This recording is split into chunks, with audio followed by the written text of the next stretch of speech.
할렐루야. 오늘 개강 예배 가운데 오신 우리 성도님들 주님의 이름으로 환영하고 또 축복합니다. 또 이번 가을 학기 또 우리 열심히 공부하고 열심히 사역하면 하나님께서 올 가을에 또 날이 쌀쌀해지면 아주 풍성한 열매를 우리에게 허락해 주실 줄로 믿고 믿음을 가지고 출발하시기를 부탁드립니다. 말씀을 좀 보도록 하겠습니다. PPT 띄워주시고요. 오늘 이제 종종 이 신앙생활을 항해에 비유하기도 하는데 그 뱃사람 이야기를 좀 오늘 시작해 보도록 하겠습니다. 지금으로부터 대략 한 50년 전에, 그러니까 1968년인데 그 인류 역사상 가장 위대하면서 또 무모해 보이는 도전이 한번 있었습니다. 어떤 일이냐면 단 한 번의 정박도 하지 않고 또 외부의 어떤 도움도 받지 않고 오직 바람의 힘만으로 요트를 타고 세계를 일주하는 레이스가 첫 번째로 열린 것인데 그 일이 뭐냐면 골든 글로브 레이스라고 하는 이 경주였습니다.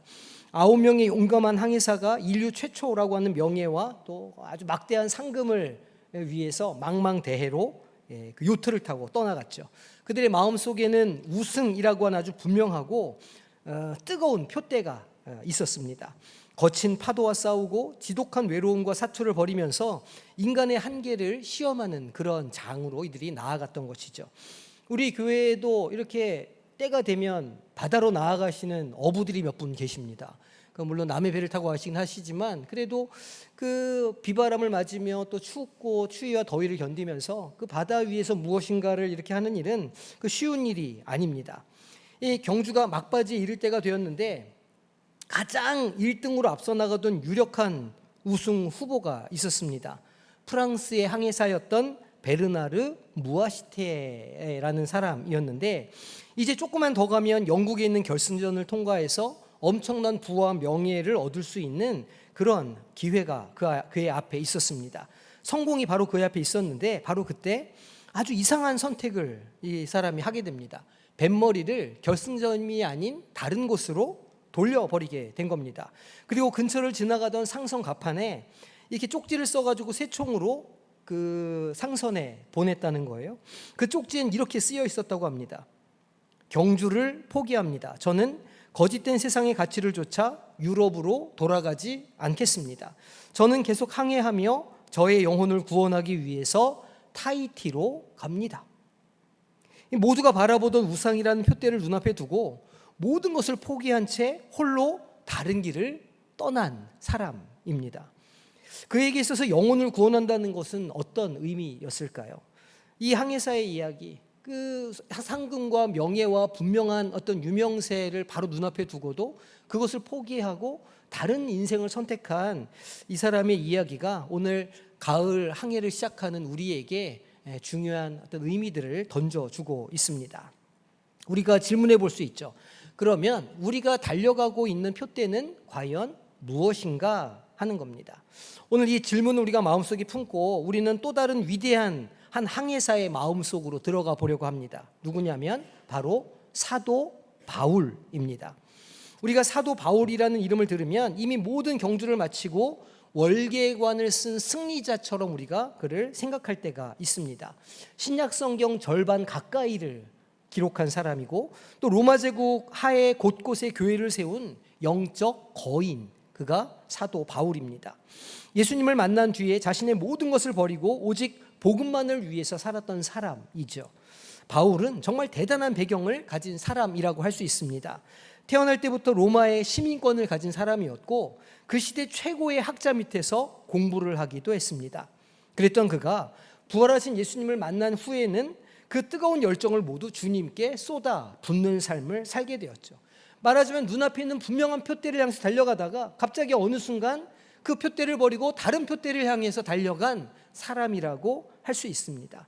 그 다른 표대는 결코 성공의 표대나 어떤 유명세 표대가 아니었습니다. 복음을 전하다가 우리가 잘 아는 것처럼 매도 맞고 감옥에 갇히는 일도 수없이 경험했습니다. 그뿐인가요? 때로는 굶주리기도 했고 때로는 돌에 맞기도 했고 때로는 거친 바다에서 죽을 고비를 넘기기도 했습니다.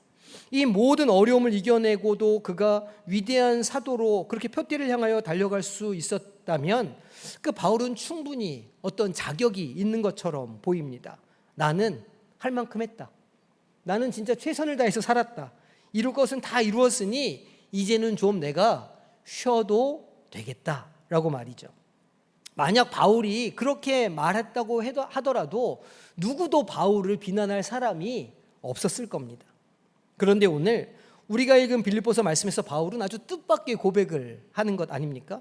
우리가 기대했던 말과는 전혀 다른 말이죠. 오늘 본문 10절 말씀을 우리가 다시 한번 읽어보겠습니다. 내가 이미 얻었다 함도 아니요 온전히 이루었다 함도 아니라 오직 내가 그리스도 예수께 잡힌 바 된 그것을 잡으려고 달려가노라. 이게 무슨 말입니까? 모든 것을 다 이룬 것 같은 사람이 아직 내가 얻지 못했다 말하고 있는 것이고, 아직 내가 온전치 못하다라고 고백하고 있습니다. 여기서 그치지 않고 13절에 한 번 더 힘주어서 말하는 것이죠. 우리 13절도 합독하겠습니다. 형제들아, 나는 아직 내가 잡은 줄로 여기지 아니하고 오직 한 일, 즉 뒤에 있는 것은 잊어버리고 앞에 있는 것을 잡으려고 말합니다. 형제들아, 내가 잡은 줄로 여기지 않는다. 내가 무엇인가를 이루었다고 난 생각하지 않는다. 내가 무엇인가 성공했다고 생각하지 않는다. 내가 무슨 일을 끝냈다고 생각하지 않는다라고 바울이 말년에 이야기를 하고 있는 겁니다. 로마서는 바울의 말년에 쓴 편지라고 할 수 있죠. 사랑하는 우리 성도 학생 여러분, 이것이 오늘 우리가 마주하는 첫 번째 마음의 풍경일 겁니다. 위대한 사도 바울의 마음속에는 거룩한 불만족이 있었다는 거예요.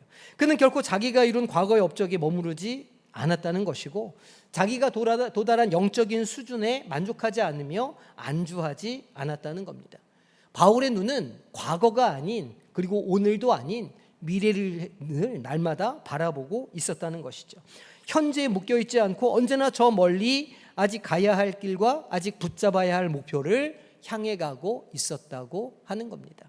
오늘날로 말하면 굉장히 미래지향적인 사람이고, 그리고 주도적인 삶을 사는 사람이라고 할 수 있습니다. 그런데 이의 삶이 우리에게 위로와 도전을 동시에 줍니다. 왜 그런가요? 우리 마음속에 이런 마음이 들 때가 있습니다. 나는 왜 이것밖에 못하지? 나는 왜 이렇게밖에 할 수가 없는 건가? 나는 오랜 시간 이렇게 신앙생활하고 교회를 다녔는데 왜 아직도 이렇게 어린아이와 같은 수준에 머물러 있는 것일까? 나는 왜 이렇게 다른 사람에 비해서 부족할까? 라고 하는 자기 결여에 대한 그런 고민들이나 걱정들을 할 수가 있다는 거예요. 때로 우리는 우리 자신의 어떤 부족함 때문에 낭망하고 힘들어하죠. 때로는 그래서 우리의 모습에 신앙생활에 지쳐서 모든 것을 다 포기하고 그만두고 싶을 때도 있다는 겁니다. 그런데 오늘 이 바울 사도의 고백을 한번 보십시오. 신앙의 가장 위대한 선배였던 바울조차도 나는 아직 부족하다, 나는 아직 완성되지 않았다라고 솔직하게 고백한다는 겁니다. 만약 바울 사도가 그 오랜 신앙의 분투를 지난 후에도 나는 아직 부족하다, 나는 아직 모자르다, 나는 아직 완성되지 못했다라고 고백한다면 하물며 우리의 삶은 어떻겠느냐는 것이죠. 바울의 이 이야기는 우리를 정죄하기 위한 말이 아닙니다. 도리어 우리를 위로해 주는 말이죠. 괜찮다. 아직 완성되지 않은 게 너무 당연하다. 아직도 여전히 모자르고, 아직도 여전히 가야 할 길이 먼 것처럼 보이고, 아직도 여전히 뭔가가 배워야 할 것이 남아있는 그 모습이 너무도 당연하다, 나도 그렇다라고 말해주는 것과 같기 때문입니다. 신앙생활은 어느 한 지점에 딱 다다르면 끝나는 경주 같지는 않습니다. 우리가 70세가 되면 은퇴를 하지만 은퇴를 했다고 해서 어떤 신앙생활이 끝나는 것은 아니기 때문이죠. 우리는 계속해서 살아갈 날이 남아있고, 계속해서 우리 삶에 있는 문제들을 겪어야 하고, 계속해서 우리 삶에 있는 어떤 것들과 믿음의 싸움을 싸워야 하는 삶을 살아가야 하기 때문입니다. 날마다 주님을 향해 한 걸음씩 더 나아가는 마라톤이라고 할 수 있죠.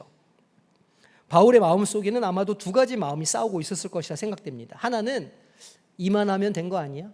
이 정도 했으면 됐지. 이렇게 말하면서 이제 편안하게 한 곳에 머물고자 하는 그런 마음이 왜 없었겠습니까? 바울이라고.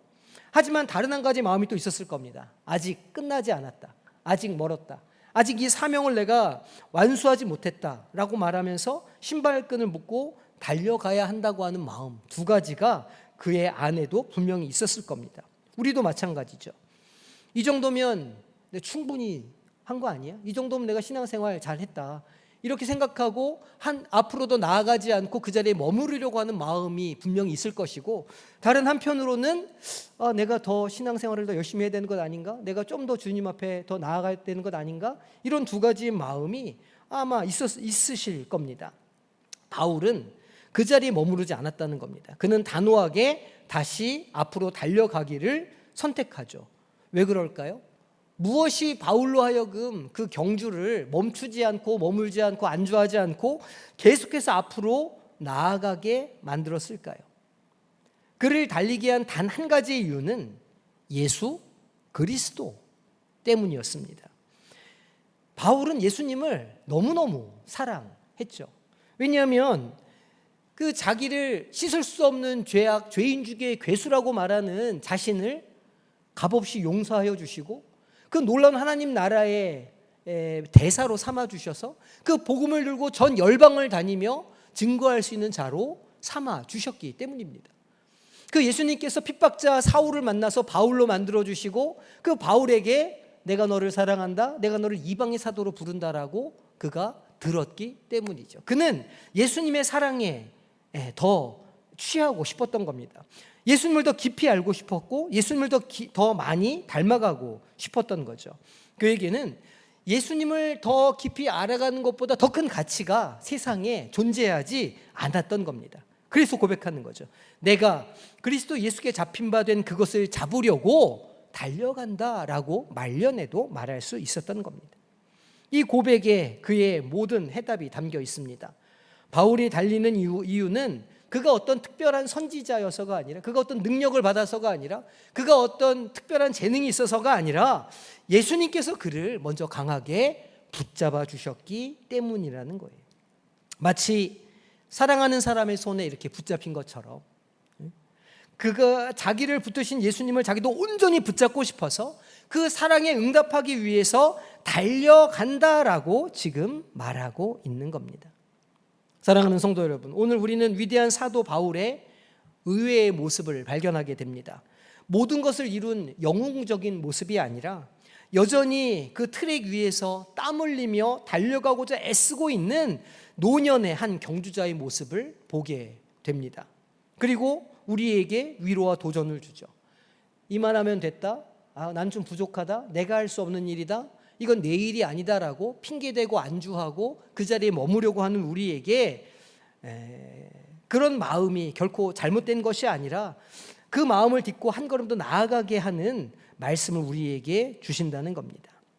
이 바울의 마음속에 있을 법했던 이 거룩한 갈등은 그를 죄책감으로 이끈다기보다는 더 큰 은혜의 자리로 표대 되시는 예수님께로 힘껏 달려가게 만드는 원동력이 되었고, 우리도 예수 그리스도를 향해서 달려가는 원동력으로 삼아야 하겠다고 우리가 결단해야 하는 것이죠.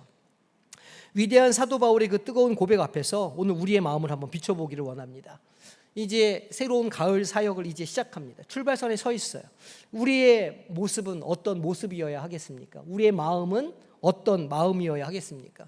저만 새 학기 시작한다고 막 긴장되고 여러 가지 준비하고 저만 바쁩니까? 아니면 학생들의 마음도 뭔가 내가 이번 학기에는 열심히 좀 해봐야지, 이번 학기는 열심히 새벽도 좀 섬겨봐야지, 이번 학기는 열심히 사역해봐야지라고 하는 기대감이 있으십니까? 저만 앞에서 막 이렇게 막 하고 있는 겁니까? 아니면 따라오고 계십니까? 할렐루야. 가만히 우리의 마음을 좀 들여다봤으면 좋겠습니다. 혹시 내 안에 거룩한 갈망과 열정이 점점 식어져서 막 그렇게 하고 있는 것은 아닌가? 내 마음속 항해가 방향을 잃고 어디 다른 데로 이렇게 떠내려가거나, 아니면 혹시 다른 곳을 향해서 그 쓸모없는 노를 막 젓고 있는 것은 아닌가 생각해 봐야 하죠. 우리의 마음을 가만히 들여다보면 우리가 두 가지 큰 함정에 빠지기 쉽다는 것을 알 수 있습니다. 누구에게나 찾아오는 유혹이고 함정이기도 하죠. 아주 자연스러운 일입니다. 첫 번째 함정은 과거의 성공이라고 하는 그 얕은 물에 닻을 내리는 거예요. 우리가 이전에 있었던 곳, 익숙한 곳에 닻을 내리고 그것에서 계속 무엇인가를 발견하고 그것에서 무엇인가에서 위로를 얻고자 하는 유혹이 우리 가운데 있다는 겁니다. 그런 마음이죠. 작년에 우리가 했던 그 일이 정말 은혜로웠으니까 올해도 똑같이 그 일을 해보자. 그럴 수도 있죠. 내가 예전에 봉사했을 때 사람들이 정말 참 좋아하고 기뻐했는데 또 그 일을 똑같이 해보면 어떨까? 그리고 내가 예전에 막 열심히 했더니 그때 굉장히 많은 열매가 있었는데 그 정도 했으면 내가 할 수 있는 역할은 다 한 거야 라고 말하는 겁니다. 과거에 좋았던 기억, 과거의 성공의 경험에 머무르려고 하는 거예요. 자꾸 과거로 돌아가려고 하는 겁니다. 물론 그때 그 일이 감사한 일이기는 하지만 그 마음이 우리를 앞으로 나아가지 못하게 발목을 잡으면 안 된다는 거죠. 과거의 영광이 오늘의 안일함이 될 수 있다는 거예요. 어제의 은혜가 오늘 우리의 나태함이 될 수 있다는 겁니다. 마치 한때는 큰 파도를 막 헤쳐나갔던 배가 이제는 잔잔한 항구에 이렇게 닻을 내리고 그 항구에 만족해서 더 이상 넓은 바다로 나아갈 꿈을 꾸지 않는다는 말입니다. 과거에 머물면 안 된다는 거예요. 두 번째 함정은 무엇이냐면 반대로 과거의 실패라고 하는 상처에 갇히게 되는 겁니다. 이런 마음의 소리가 들릴지도 모르겠어요. 내가 예전에 전도해봤는데 이 동네 전도 안 됩니다. 내가 예전에 이거 다 해본 건데 다 안 돼요. 내가 예전에 그 사람한테 갔었는데 내가 얼마나 상처를 받았는지 몰라요. 안 됩니다. 못합니다. 그거 불가능합니다. 라고 과거의 상처와 실패의 오늘을 판단하는 겁니다. 그때 교리 공부했었는데 너무 어려워서 내 중간에 포기했잖아요. 근데 다시는 안 하려고요. 내가 누군가를 섬기려고 하다가 제가 오해를 받았어요. 그때 내 마음이 너무 상해가지고 이제는 제가 아예 누구 도울 생각을 안 합니다. 과거의 아픈 기억, 실패의 경험이 우리를 두렵게 만들어서 아무것도 시작하지 못하게 하죠. 그럴 수 있습니다. 마치 거친 풍랑을 만나서 배가 난파될 것 같은 아픈 기억 때문에 다시는 돛을 내릴 용기를 내지 못하고 항구에만 웅크리고 있을 수도 있죠. 인지상정이고 그럴 수도 있습니다. 하지만 분명한 것은 항구에 머물러 있으면 우리는 바다로 나아갈 수 없을 것이고 바다에 임하는 하나님의 은혜를 경험할 수 없게 될 것이라는 말이죠. 이 두 가지의 함정의 모습은 달라 보이지만 사실 그 뿌리는 한 가지라고 할 수 있습니다. 그것은 바로 우리가 향해 가야 할 분명한 표대를 잃어버린 삶의 모습이라는 거예요. 목표를 잃어버리고 비전을 잃어버리고 꿈을 잃어버리고 소망을 잃어버린 모습이 바로 과거로 향하는 모습이라는 겁니다. 우리가 어디로 가야 할지를 잊어버렸기 때문에 과거에 좋았던 기억에 그저 머무르거나 과거에 아팠던 자리에서 벗어나지 못하는 거죠. 다시 한번 우리가 처음에 얘기했던 항해사 베르나르의 이야기로 한번 돌아가 보겠습니다. 그는 왜 모두가 부러워했던 우승이라는 표대를 눈앞에 두고 뱃머리를 돌렸을까요? 수개월 동안 끝이 보이지 않는 망망대해 위에서 그는 혼자 자기 자신과 깊이 마주하는 내적인 투쟁을 했다고 하죠. 밤하늘의 별을 보고 거친 파도와 싸우고 지독한 외로움을 견디면서 그의 마음속에는 한 가지 질문이 계속해서 떠올랐다고 해요. 내가 지금 목숨을 걸고 달려가는 이 경주의 끝에는 정말 내가 원하는 나의 삶을 가치 있게 만들어주는 것이 기다리고 있을까?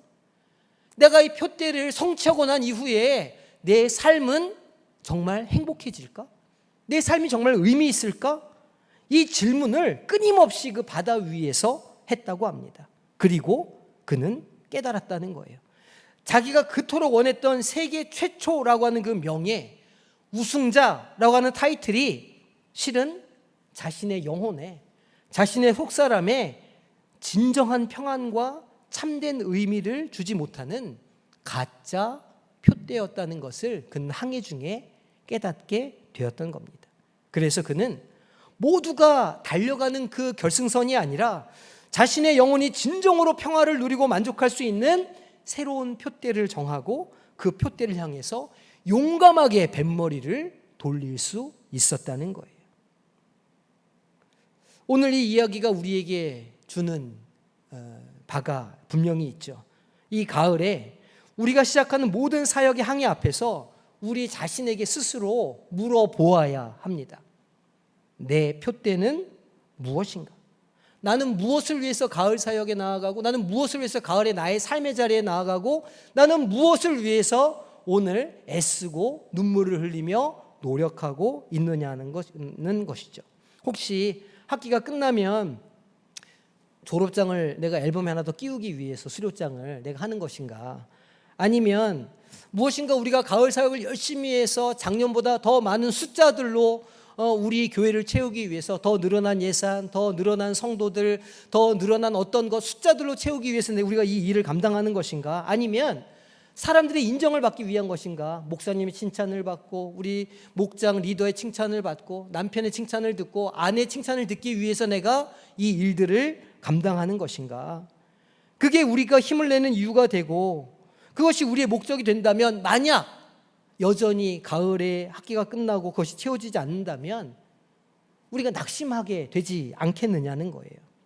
그러면 역시 이 무에테시아처럼 우리가 모양새는 그렇지 않지만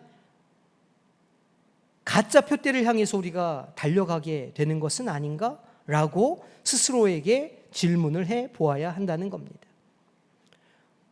아니면 과거의 상처와 두려움 때문에 아예 항해를 포기한 채 안전한 항구에만 머물러 있게 될 수도 있죠. 나는 더 이상 상처받고 싶지 않다. 나는 실패하고 싶지 않아. 시작하지 않으면 실패하지도 않을 테니까. 도전하지 않으면 상처도 받지 않을 테니까 나는 그냥 이 자리에 머물러 있겠다라고 말할 수도 있죠. 이게 출발선에 선 우리의 사실은 갈등이고 모습일 수 있습니다. 가을에 수많은 사역들이 있어요. 여러 가지 일들로 우리가 참여하게 될 겁니다. 어떤 사람들은 분명히 끌려가게 될 거예요. 조금 싫고 귀찮은데 하자고 그러니까 억지로 끌려나가고, 너무 귀찮고 이런데 내 체면 때문에, 내가 가지고 있는 직분 때문에 억지로 할 수도 있을 겁니다. 아니면 주님께서 주신 사명으로 생각하고 표대를 향하여 달려가는 능동적이고 주도적인 모습을 가지실 수도 있겠죠. 그런데 우리의 힘과 열심이 중요하지 않다는 거예요. 우리가 지금 어디를 향해 가고 있는가가 훨씬 더 중요합니다. 우리가 왜 가고 있는가가 훨씬 더 중요하죠.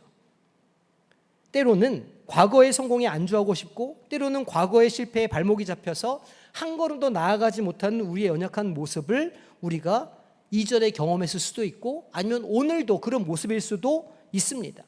우리가 달려가야 할 표대를 잃어버렸거나, 아니면 세상이 보여주는 거짓 표대를 향해서 달려가고 있는 모습이 있을 수도 있죠. 우리는 어떻게 해야 합니까? 어떤 마음을 오늘 가져야 할까요? 표대를 잃어버린 것 같은 이 막막한 바다에서 우리는 어디를 향해 나아가야 합니까? 바로 여기에서 오늘 본문은 우리에게 복음을 들려줍니다. 그것은 더 열심히 노력해야 된다라고 하는 힘겨운 명령이 아니에요. 네가 잘못했어라고 하는 비판이 아닙니다. 왜 그거밖에 못해 하는 질책이 아니에요. 오늘 본문 12절 말씀을 우리가 다시 한번 천천히 봐야 할 줄로 믿습니다. 우리 읽어볼까요? 오직 내가, 자 시작. 오직 내가 그리스도 예수께 잡힌 바 된 그것을 잡으려고 달려가노라. 사도 바울이 자기가 왜 달려간다고 말하고 있습니까? 자기의 힘으로 달려간다고 말하나요? 아닙니다. 예수께 잡힌 바 되어서, 예수님께서 나를 붙잡으셔서 나를 이끌고 간다라고 지금 말하고 있는 거예요. 오직 내가 그리스도 예수께 잡힌 바 된 그것을 잡으려고 달려간다. 이 짧은 고백 안에 우리가 다시 시작할 수 있는 모든 이유와 동기가 담겨 있습니다. 우리의 신앙 경주는 내가 달려가기로 결심해서 달려가는 게 아니라는 거예요. 내가 뜀뛰기를 잘해서 선수로 선발된 게 아니라는 겁니다. 내가 시력이 좋고 눈이 좋아서 멀리 있는 것을 잘 볼 수 있어서 선발된 게 아니라는 거예요. 시작하고 출발선을 박차고 나간 경주가 아니라는 겁니다. 바울이 분명히 말하죠. 내가 달려가는 이유는 그리스도 예수께서 나를 먼저 붙잡아 주셨기 때문이다. 나의 능력이나 나의 재능이나 나의 의지나 나의 어떤 노력이 아니라 주님께서 나를 선택하시고 택정하시고 나를 붙잡아서 인도하시기에 내가 그 인도하심에 순종하는 거라 바울이 말하고 있는 겁니다. 참 놀라운 은혜 아닙니까? 내가 주님을 알기도 전에, 우리가 주님을 찾기도 전에, 심지어 우리가 주님을 등지고 원수가 되고 다른 길로 가고 있을 때 주님께서 먼저 우리를 찾아오시고 우리를 붙잡아 주셨다는 거예요. 그리고 강한 팔로 우리를 꼭 붙들어 주십니다. 마치 잃어버린 양을 찾아 헤매던 그 목자가 그 양을 찾아가지고 꼭 품에 안는 것처럼 우리를 품에 안아주신다는 거예요. 집 나간 아들을 기다리던 아버지처럼 주님께서 먼저 우리를 찾아와서 우리를 붙잡으시고 너는 내 것이다 라고 말씀해 주신다는 말입니다. 우리의 신앙생활은 바로 이 붙잡힘에서 시작되는 것 아니겠습니까? 이번 학기에 우리가 해야 할 일은 내가 붙잡는 게 아니라 하나님 나를 붙잡아 주시옵소서. 하나님 내 마음을 지켜 주시옵소서. 하나님 식어가는 내 마음에 뜨거운 성령을 부어 주시옵소서. 내 힘, 내 능력, 내 자원이 아니라 하나님의 것으로, 하나님의 부요함으로 내가 살아가게 하여 주시옵소서. 이게 오늘 우리의 기도의 제목이 되어야 하지 않겠느냐는 것입니다. 내가 시작한 경주가 아니라 주님께서 나를 트랙 위에 세워주시고 함께 달려가자고 초대해 주시는 은혜의 경주인 것이죠. 주님이 가시니 바울은 노년에도 안 갈 수가 없었던 거예요. 사랑하는 이가 앞으로 가니 바울도 자원함을 가지고 기쁜 마음을 가지고 따라갈 수밖에 없었던 것이죠. 우리가 이 진리를 마음속 깊이 깨달을 때 우리도 비로소 우리를 짓누르던 무거운 짐에서 벗어날 수 있습니다. 아, 이거 또 해야 돼. 이거 수요일마다, 목요일마다, 금요일마다 또 해야 돼. 이거 아니고요. 그렇게 끌려가고 억지로 하는 게 아니라 주님께서 나를 붙잡아 주시고 나를 사랑해 주시고 나를 인도해 주시니 내가 그 주님의 부르심에 순종합니다 라고 하는 자원함을 가질 때 또 일은 똑같고 환경은 똑같지만 그 안에서 우리가 놀라운 보화를 발견하게 되는 줄로 믿으시기를 소망합니다. 우리는 이미 사랑받고 있는 사람들이에요. 뭘 잘하지 않아도 돼요. 막 성경구절 암송 매주 못해도 돼요. 우리는 그거를 외우기 위해서 부르심을 받은 사람들이 아니잖아요. 우리가 막 전도를 열심히 하는데 열매가 안 맺혀도 괜찮습니다. 우리가 열심히 돌봄하고 섬김을 하고 있는데 우리의 의도와는 다르게 사람들이 상처를 받고 떠나갈 수도 있어요. 괜찮습니다. 그건 우리의 영역이 아니기 때문이에요. 우리가 할 수 있는, 우리가 해야 하는 일은, 가장 중요한 일은 무엇이냐면 주님이 나를 사랑하시는구나, 주님이 나를 불러주셨구나, 주님이 나를 쓰기를 원하시는구나라고 하는 그 마음을 먼저 알고 그 마음에 순종하는 것, 그것만 하면 되는 것이죠. 우리의 사역은 그렇게 평가받을 거예요. 사랑하는 아들아, 사랑하는 딸아, 그래 내가 준 마음에 순종했니? 네, 순종했습니다. 주님은 그것만 물어보실 거예요. 많은 열매를 맺었니? 이렇게 물어보시지 않을 겁니다. 하지만 우리가 주님의 말씀에 순종하면 주님의 열매들이 우리 가운데 맺히게 될 것은 분명한 일이죠. 그러니 순종하는 마음이 먼저입니다. 14절 말씀을 보니까 표대를 향하여 그리스도 예수 안에서 하나님이 부르신 부름의 상을 위하여 내가 달려간다라고 말하고 있어요. 바울이 말하는 이 표대, 이 표대 끝에 있는 부름의 상은 무엇인가? 그것은 세상에서 얻는 성공이나 어떤 칭찬이 아니라는 거예요. 우리가 죽어서 천국 갔을 때 받게 될 금 면류관 같은 물질적인 보상도 아니죠. 간혹 그런 분들이 있어요. 전도를 많이 했더니 천국에 잠깐 갔다 온 사이에 보니까 내 전도를 많이 한 사람의 집은 황금으로 지어져 있고 전도를 못했던 사람은 허름한 초막집 같더라, 이렇게 하시는 분들이 있어요. 전도를 많이 하고 천국에 갔더니 그 집은 막 30 몇 평 되는 아파트처럼 생겼는데 전도를 안 한 사람의 집은 보니까 단칸방이더라.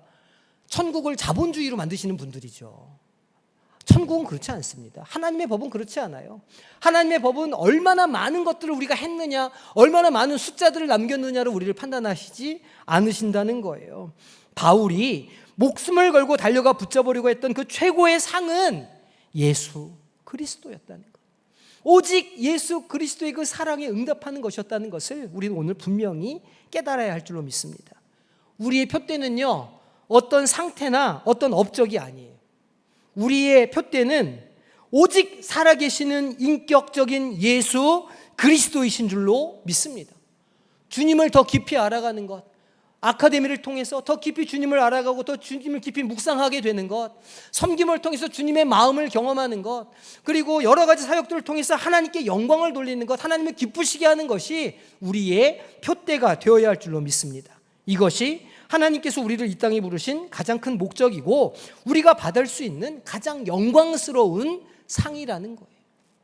그래서 우리가 지쳐있고 너무 힘들고 고독할 때 주님께서 우리를 찾아오셔서 잘했다, 충성스러운 종아, 내가 너에게 나의 나라를 맡긴다 라고 하는 그 놀라운 상을 우리가 받게 될 것이라는 말입니다. 그래서 바울은 빌립보서 앞부분에서 이렇게 고백했던 거죠. 내가 전에는 최고라고 생각했던 나의 배경과 노력들, 그 모든 것을 이제는 다 뭐처럼 여긴다고요? 배설물처럼 여긴다. 그거 우리 이제 헬라어 언어 보면 똥이에요. 똥처럼 여긴다고.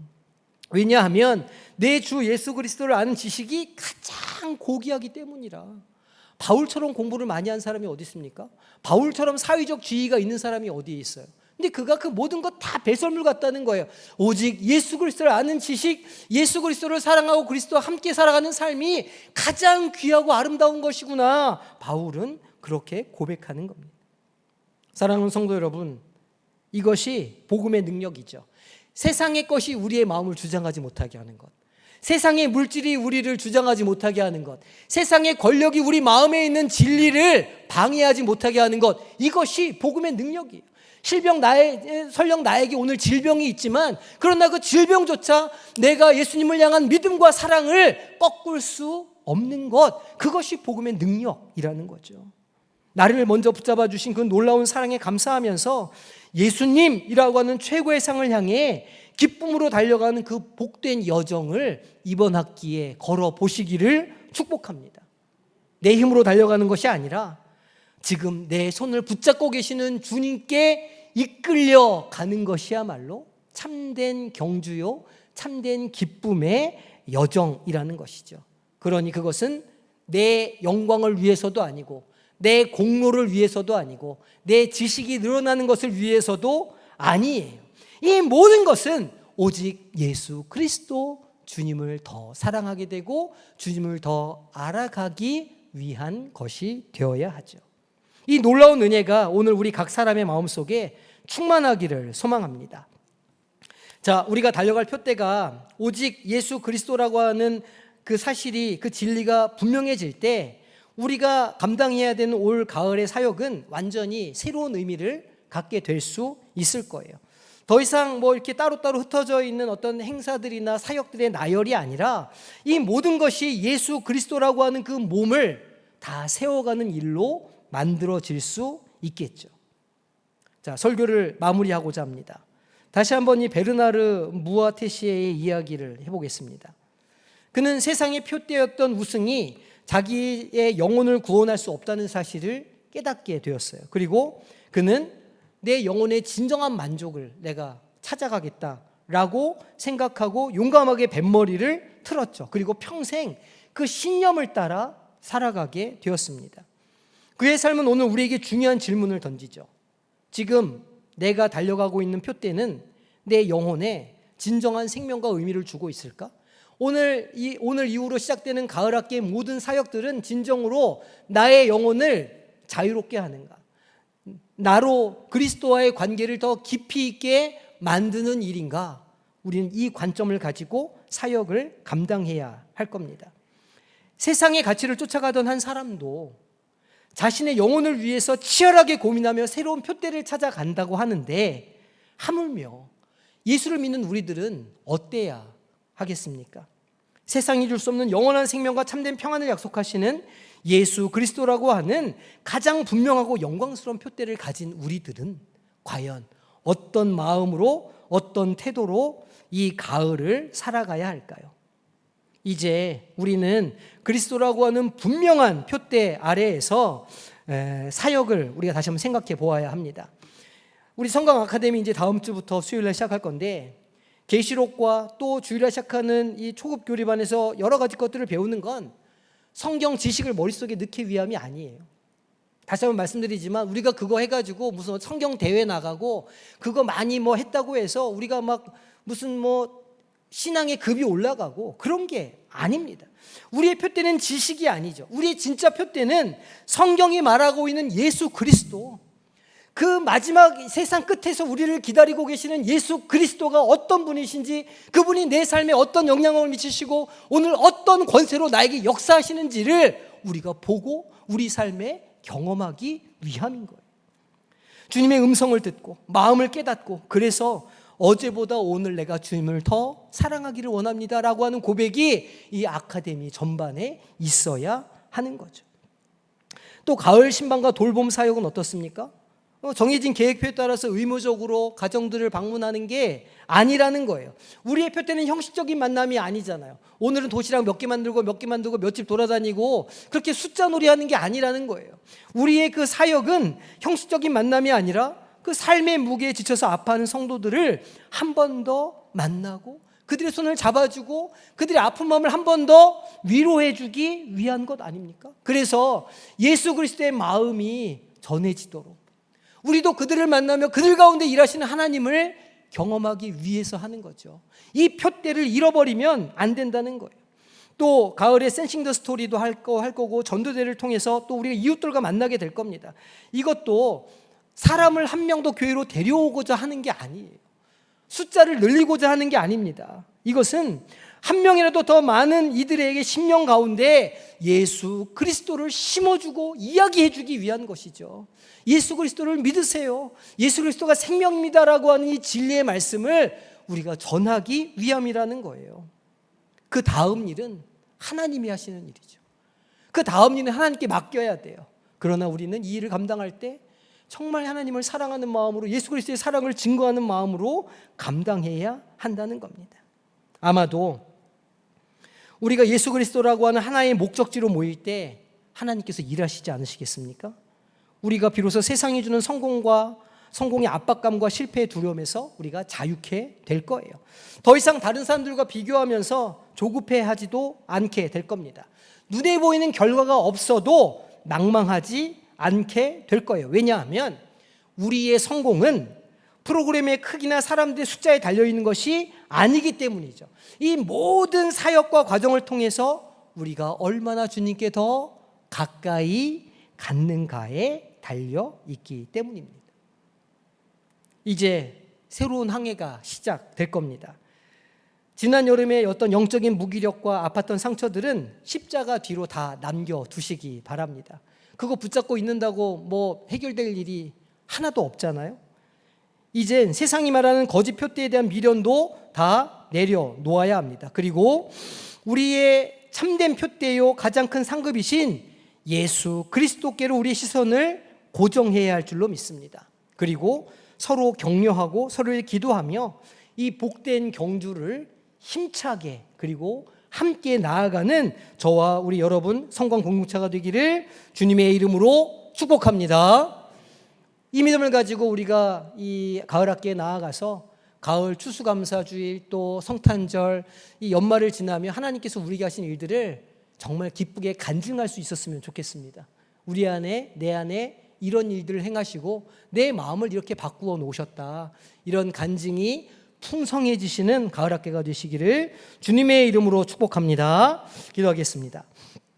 하나님 감사합니다. 오늘 우리를 불러주시고 가을 학기 개강 예배를 드리게 하여 주셨사오니 우리가 이 말씀 붙잡고 살아가기를 소망합니다. 눈에 보이는 열매, 어떤 세상적인 기쁨과 세상적인 성취가 아니라 이 모든 과정들을 통하여 우리가 더 예수 그리스도를 사랑하게 되는 일들이 일어나게 하여 주시옵소서.